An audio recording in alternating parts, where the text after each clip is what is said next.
Forget the Hollywood image of the lone, tuxedo-clad operative saving the world.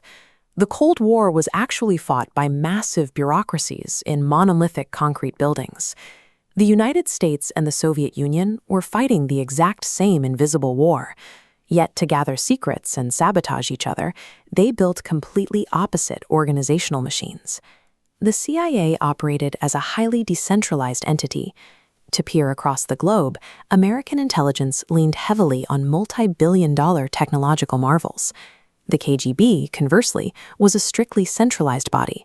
They relied almost entirely on human infiltration and the quiet subversion of societies from within. These strategies were certainly not accidents of history. An intelligence agency is fundamentally a mirror of its government. To understand how they fought and the fatal errors they eventually made, we have to look at the democratic and totalitarian systems that built them. In a totalitarian state, absolute power naturally bred a deeply politicized intelligence service. Under Yuri Andropov, the KGB's primary focus was regime survival and enforcing ideological loyalty. This political reality dictated how they fought abroad. Because Western democracies were open societies with freedom of movement and speech, human intelligence, or HUMINT, became the most effective weapon for the Soviets. They could freely send agents, recruit citizens, and gather information. They weaponized this openness through active measures, a strategic culture dedicated to exploiting democratic freedoms. The KGB routinely funded front organizations, manipulated the free press, and orchestrated elaborate disinformation campaigns to steer Western public opinion. But this highly politicized structure contained a severe weakness. Operating on an internal informant quota system, the KGB created a fearful environment where analysts were terrified to report objective truths contradicting the party line. As this workflow illustrates, delivering bad news meant risking your career or worse. To avoid this kill the messenger dynamic, analysts systematically filtered and reshaped raw intelligence as it moved up the chain of command, ensuring the Politburo heard exactly what it wanted to hear. The KGB's totalitarian design successfully created an unmatched infiltration machine. It ultimately blinded its leaders by surrounding them with sycophants who fed them a distorted reality. Across the Atlantic, the CIA faced the inverse problem. The Soviet Union was closed and paranoid. Sending human spies across its borders was nearly impossible, forcing American intelligence to execute a massive operational pivot to technical intelligence, or TechInt. The ultimate expression of this strategy was Project AZORIAN. In 1968, a massive Soviet Gulf II-class submarine named K-129, armed with nuclear ballistic missiles, sank to the ocean floor. The CIA spent 6 years trying to steal it from an abyss 3 miles deep.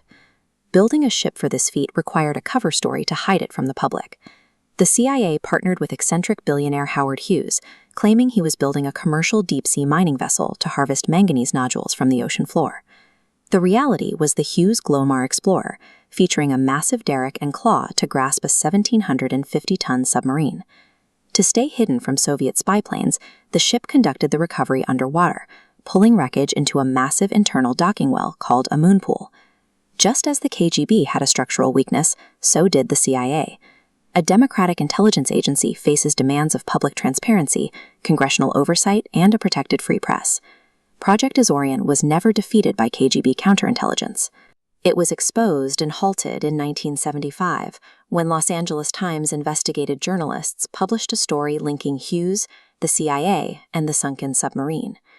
The democratic need for plausible deniability also pushed the CIA into highly decentralized, autonomous operations. This structure led to controversial covert actions, like funding and arming the European Gladio stay-behind networks to resist potential Soviet invasions. The CIA's democratic constraints birthed unparalleled technological marvels. However, these constraints inherently handicapped their ability to maintain absolute secrecy in an open, questioning society. Inside the KGB, the demand for absolute political loyalty meant dismissing crucial warnings from high-level Soviet officers like Dmitry Polyakov, simply because his reports clashed with departmental politics.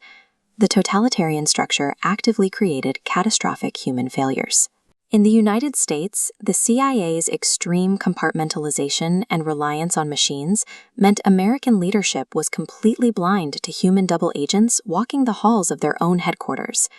The prime historical example is Aldrich Ames, a CIA officer who sold classified lists of American assets to the KGB for nearly a decade. Ames operated undetected for years, despite giving the Soviets everything they needed to dismantle American networks. When investigators finally caught him, it wasn't due to superior internal coordination. His lavish, unexplained financial spending simply became impossible to ignore. Here is the core irony of the Cold War intelligence battle.